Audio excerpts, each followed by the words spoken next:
Today we will discuss about advantages and importance of e commerce का क्या advantages and E commerce का क्या importance है। पहला नंबर क्या है, round the clock operation.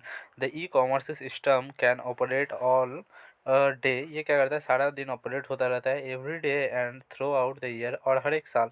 The physical store rent does not need to be open because the company can execute the orders और their customer and supplier electronically. यहाँ पे क्या होता है कि इलेक्ट्रॉनिकली क्या करते हैं, सप्लायर्स कस्टमर्स के ऑर्डर ले लेते हैं। ये एक इसका एडवांटेज है, राउंड द क्लॉक ऑपरेशन। ऐसे ही क्लॉक वाइज ये चलता रहता है ये साइकिल। उसके बाद क्या, global reach.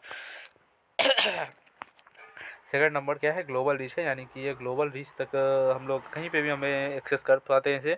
One of the advantages of e commerce is that internet can accessed by anyone. किसी के भी द्वारा एक्सेस किया जा सकता है by through the internet at any time 24 hour 7 days and from any location. किसी भी लोकेशन से आप कर सकते हैं इन दिस वर्ल्ड। किसी भी ये वर्ल्ड में कहीं पे भी 24 घंटे 7 दिन कहीं पे भी कोई भी व्यक्ति थ्रू द इंटरनेट के थ्रू क्या कर सकता है, ग्लोबल रीच पहुंच गया है। Market reach of company goes beyond the geographical locations and time horizon in the transit business with customers. और क्या कर सकते हैं इसके द्वारा, कस्टमर अपने सप्लायर्स के साथ, अपने ऑर्डर के साथ क्या कर सकते हैं, ट्रांजेक्ट कर सकते हैं with corner of the world, चाहे वो वर्ल्ड के किसी भी कॉर्नर में हो। नेक्स्ट क्या है, कॉस्ट इफेक्टिवनेस, यानी कि ये क्या, इसका जो खर्चा पड़ता है वो भी बहुत कम पड़ता है। नेक्स्ट है the various cost that a company has to incur, like procurement cost. बहुत सारा कॉस्ट पड़ना पड़ता है, उसका भी बहुत सारा खर्चा बचता है, जिससे कि प्राइस जो है गुड्स का वो बहुत कम हो जाता है लास्ट तक में देखा जाता है। जैसे कि प्रोसेसिंग कॉस्ट बचता है,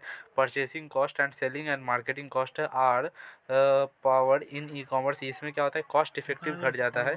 next, improve customer relation. Next क्या है, डिसइंटरमीडिएशन। यहाँ भी है, यानी कि यहाँ पे भी कोई भी इंटरमीडिएट बीच वाला आदमी नहीं आता है। यहाँ पे सप्लायर के साथ क्या होता है, डायरेक्ट कस्टमर का इंटरेक्शन होता है। E commerce provide the opportunity to the customer to directly interact with business organisation and business houses to which can fulfil customers demand without restoring any intermediate. इनके बीच में कोई इंटरमीडिएट नहीं आता है, और ये क्या करते हैं, कस्टमर की डिमांड को डायरेक्टली फुलफिल करते हैं, जिससे कि क्या होता है, जिससे कि कॉस्ट इफेक्टिव भी बहुत होता है। उसके बाद हाई स्पीड है, बहुत जल्दी स्पीड होता है, मतलब बहुत जल्दी आपके पास पहुंच जाता है। E commerce allow message to traverse the world high speed.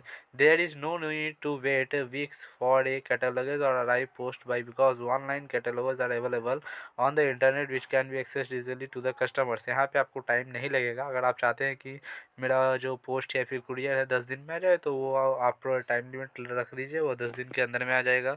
आपको ज़्यादा वो लॉन्ग टाइम तक वेट करने की कोई ज़रूरत नहीं। अफोर्डेबल है, पहला number, e commerce is more affordable because it purely internet and web based. Available सबके पास है internet. New forms and small business can complete with established business firms due to lower cost और operation के द्वारा क्या ये Paytm में क्यों नया कस्टमर बनने को फॉलो नहीं करता था, चाहे केवाईसी कंप्लायंस हो गया या फिर आईटी रिलेटेड इश्यूज हो गए। वैसे मैं आपको बता दूं कि अभी आरबीआई ने कोई क्लियर कट ये नहीं कहा है कि उसने एक्शन क्यों लिया है।